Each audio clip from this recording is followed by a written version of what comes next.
Andrew here guys, welcome back to Drew Tutorial, and in this video I'm going to show you how to combine multiple Word documents into one.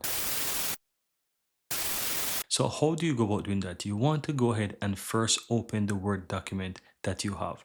Now what I'm going to do, I'm going to open up the first Word document. I have 3 Word document here, and I'm going to open up the first one. And here's the text, right?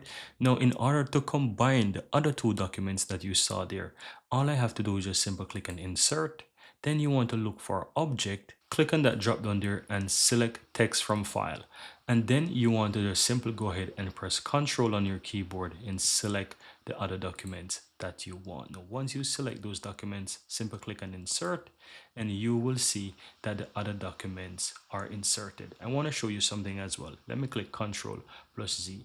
Just in case you're looking to insert the documents in a particular order, you can simply go ahead and click the drop down, then click on Text from File again. Then once you press Ctrl and select the document that you want, and then select the other document as well, you will see that it gives you the option like document 3, document 2.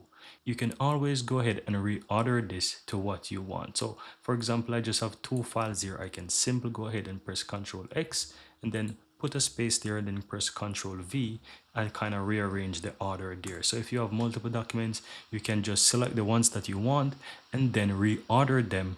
You can find a tool to reorder those texts, or you can use Notepad to reorder those texts. And once you reorder them, then you can easily go ahead and insert them into this file name field here. If it's just a few folders, you can easily do it manually right here, just like I showed you. So now that I have these documents reordered here from documents 2 to documents 3, then I just need to click Insert, and it will insert document 2 and document 3 as easy as that.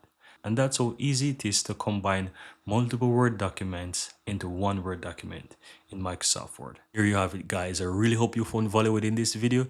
And if you do, don't forget to take a moment to give this video a like and hit that subscribe button so that you'll never miss out when I release future videos just like this one. Thank you guys for watching, and see you next time.